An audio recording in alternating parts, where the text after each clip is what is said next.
মোৰ নাম আমানুল্লাহ হক, গাঁও গাঁও বৰকুৰ, পঞ্চায়ত পঞ্চায়ত ৰৌমাৰী বৰকুৰ।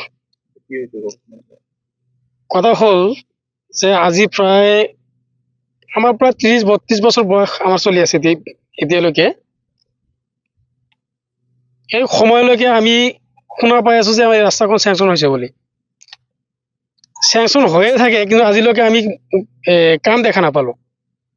আমাৰ বিধায়ক মহোদয় যেতিয়া প্ৰথম ইলেকশ্যন খেলিছিল তেতিয়া আমাৰ ভোটে হোৱা নাই।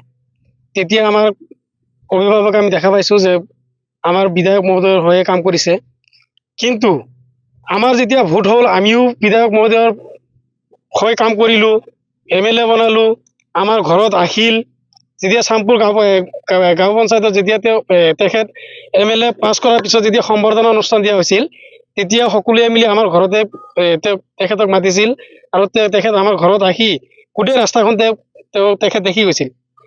দেখি যোৱাৰ পিছত তেখেতে কৈছে যে ৰাস্তাখন অতি সোনকালে কৰি দিয়া হ'ব, কিন্তু একেবাৰে আমি দেখা পালো যে প্ৰায় 5টা বছৰ সমাপ্ত হ'ব, এতিয়ালৈকে কোনো ধৰণৰ এচপৰা মাটি এতিয়ালৈকে ৰাস্তাখনত পৰা নাই।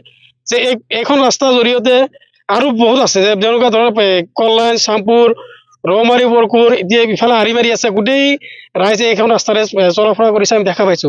কিন্তু আজি এনেকুৱা এটা অৱস্থা হৈছে, এখন ৰাস্তাৰে এজন মানুহতো যাব পৰা অৱস্থা নাই, যে ৰাস্তাৰ কোনো অৱস্থাই নাই।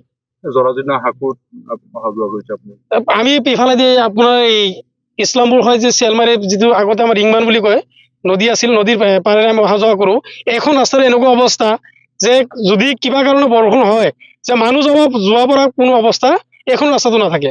জৰাজীৰ্ণ হাকুত দেখিছো, এইটো ৰাইজে নিৰ্মাণ কৰা নাই? আমি ৰাইজে আমি আমাৰ ইয়াৰ ইফালে আৰু বহুত কেইখন ঘৰ আছে, এই ঘৰৰ মানুহ ইফালে যাব নোৱাৰে। আমি সকলোৱে মিলি কোনোবাই এখন বাঁহ, কোনোবাই এটা দিন হাজিৰা এনেকুৱা দি তাৰমানে আমি সাঁকোখন বনাই লৈছো। এতিয়া আমাৰ যিজন বিধায়ক আছে, বিধায়কৰ মানে আমি দেখা পাইছো বহুত উন্নয়নমূলক কাম কৰিছে, আৰু বহু দিশত আমি দেখা পাইছো সেই দিশৰ মানুহখিনিও MLAৰ যিখিনি মানে কাম, সেই কামখিনিত তেওঁলোক সন্তুষ্ট। আপোনালোক কিয় ইমান ৰাগান্বিত হৈ আছে? আমি ৰাগান্বিত হোৱাৰ কোনো কথা নাই, আমাৰ কথাই এইটো যে আমি হয়তো তেখেতে দেখা নাই, সেইটো আপোনালোকে দৃষ্টিগোচৰ হয়তো কৰা নাই। আমি আমাৰ বিধায়ক মহোদয় দেখা পাইছে যে এইখন ৰাস্তাত আমাৰ বিধায়ক মহোদয় এবাৰ নহয় দুবাৰকে আহিছে, যে দুবাৰকে অহাৰ পিছতো 5 বছৰ পাৰ হৈ গ'ল, 5 বছৰত এটা কামো নহ'ল। তেতিয়া কি কোৱা কথা? আমি ভোট নিদিওঁ নেকি? এতিয়া দাবী কি আপোনালোকৰ? আমাৰ ৰাস্তাখন কেতিয়া হ'ব, কোনদিনা হ'ব, আমাৰ বিধায়ক মহোদয়ে আমাক জনাব লাগে। আৰু যদি নকৰে কৈ দিলে হ'ল, আমি নকৰোঁ। আমাৰ এই যি ইছলামপুৰ, বৰকুৰ বা ধৰণীপুৰ আছে, ইফালে আপোনাৰ আৰিমাৰী আছে, চামপুৰ আছে, আমি গোটেই ৰাইজে মিলি আমি কি সিদ্ধান্ত ল'ব লাগে সিদ্ধান্ত ল'ম। যদি ৰাস্তাখন কৰে এইটো ক'লেই হ'ল, আৰু যদি নকৰে এইটো ক'লেই হ'ল। কি সিদ্ধান্ত ল'ব? আমি এটা এনেকুৱা হ'ব পাৰে যে সকলোৱে মিলি ভোট বৰ্জন কৰি দিম। আমি ভোট দি কি কৰিম? পঞ্চায়ত কৰ্তৃপক্ষ আহিছে, ইয়াৰ আগত যিজন গাঁও পঞ্চায়তৰ সভাপতি আছিল মহিদুল ইছলাম, তেখেত আহি হাকুৰ ওপৰত ফটো মাৰি লৈ গৈছে।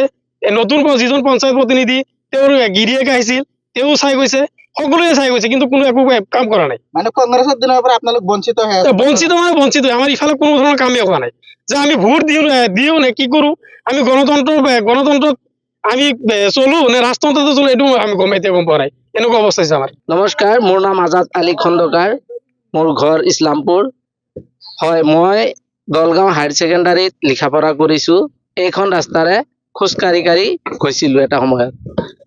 প্ৰায় 30 বছৰমান হ'ল এই ৰাস্তাটো এনেকুৱা দুৰৱস্থা হৈছে যে এজন মন্ত্ৰী মিনিষ্টাৰ বা আমাৰ MLA, লোকেল MLA বা আমাৰ পঞ্চায়তী ৰাজ ব্যৱস্থাত যিটো সুবিধা, আজিকালি এনেকুৱা সুবিধা এনৰেগাৰ বহুত ফাণ্ড ওলাইছে বা তেনেকুৱা কোনো ধৰণৰ আমাৰ এই ৰাস্তাটোৰ কাম কৰা নাই।